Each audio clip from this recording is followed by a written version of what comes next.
Hi there, it's Dr. Bernstein, and in this video, I am going to give you some important introductory background information about the Declaration of Independence and draw some connections between this founding document and Thomas Paine's Common Sense. So, Paine's genius had, at least in part, to do with the way in which he recognized the extent to which language could enslave or liberate.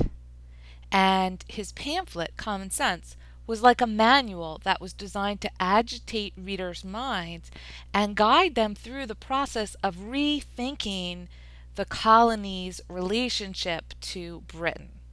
And Paine accomplished this task by engaging in a critique of language. This is probably one of the reasons why a text like Common Sense and, as you'll see, the Declaration of Independence appears in so many literary anthologies. There are, of course, many different ways of reading these texts. If you were reading Common Sense and the Declaration in a history class or a political science class, you would be approaching it one way. If you're reading it in a literature class, you can focus on the emphasis on language. So Paine is really engaged in a critique of language and in a critique of the imagery that is used to describe the relationship between the colonies and England.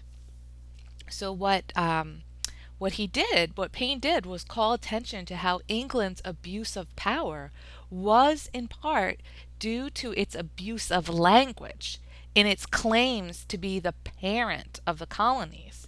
And one of the things that's very interesting about Common Sense is that he dismantles the idea of Britain as the parent and the colonies as the child or the children. But he does more than that. You might have noticed that towards the end of the pamphlet, he starts getting the colonists to think of themselves as parents and what they were going to pass on to the next generation. So that's a really deft transition that he makes. Now, language is also obviously of great significance in terms of the Declaration of Independence. So here, obviously, we've got a picture of Jefferson. Now, the members of the Second Continental Congress proposed that these united colonies are, and of a right ought to be, free and independent states. But, just saying that is not enough. What they really needed to do was create a more formal and detailed declaration that would legitimate, both morally and legally, the colonists' desire to become autonomous. So Jefferson, who was charged with creating a draft of the Declaration, he didn't achieve these goals through originality.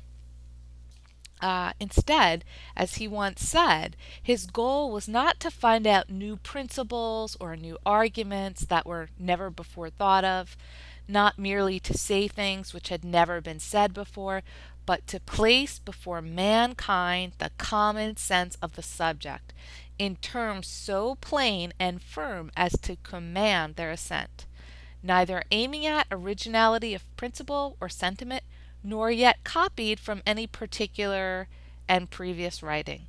It was intended to be an expression of the American mind. So we often praise originality, considering it the hallmark of great writing. But sometimes, in order to really speak to the people, you have to draw upon ideas that are familiar and that really resonate with them. As Robert Ferguson, a scholar, points out, he sort of contradicts a little bit what Jefferson says, that most of the Declaration, in both word and thought, follows directly from earlier documents written by Americans, from earlier compacts, resolves, and state constitutions. All but four of the documents, 28 charges against the King of England, appear in preceding state constitutions. Plus, a lot of the phrasing in the first few paragraphs are very similar to passages from John Locke's two treatises of government, and Francis Hutcheson's theories regarding the pursuit of happiness.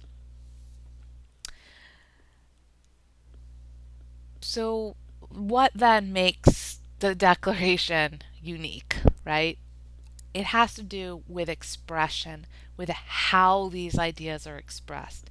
C.K. Chesterton once declared that America is the only nation in the world that is founded on a creed. That creed is set forth with dogmatic and even theological lucidity in the Declaration of Independence. Perhaps the only piece of practical politics, and this is what strikes me about this passage, that is also theoretical and great literature. um, and So even though Jefferson wasn't aiming for originality in terms of content, what distinguished the Declaration from the other documents is, as Ferguson notes, the language itself, which is sharper and more succinct than its background sources. So, so it's an interesting form of creativity, and it's designed to have, this language is designed to work a specific effect on the colonists. So here we get, again, the power that language has to unify. So two of the big challenges with which Jefferson had to grapple were: one, he had to figure out how to frame the Declaration in a way that would serve to ring the alarm bell for the fight for independence in all 13 colonies at the same time. That's just a lovely phrasing of what he was doing, is that this document, right, the colonies were pretty separate. This is something that Paine brings up at the time. They're all sort of doing their own thing, having their own connections with England. But now what needs to start happening is they need to start thinking of themselves not as separate colonies, but as one. And this text had to get everyone ready to spring into action at the same time. And as Thomas Gustafson also points out, he needed to unify in sentiment colonists who shared markedly different trains of thought or associations of ideas regarding the pursuit of liberty and happiness. So when you were reading the version of the Declaration that's in the Norton Anthology, you probably noticed that certain passages, especially those related to slavery, wound up getting removed. And that's because in order to help unify the colonists, they had to take out things that would have, called attention to their very real differences. So in order to get consent and to get people unified, some of the very real differences between the colonists had to be sort of downplayed.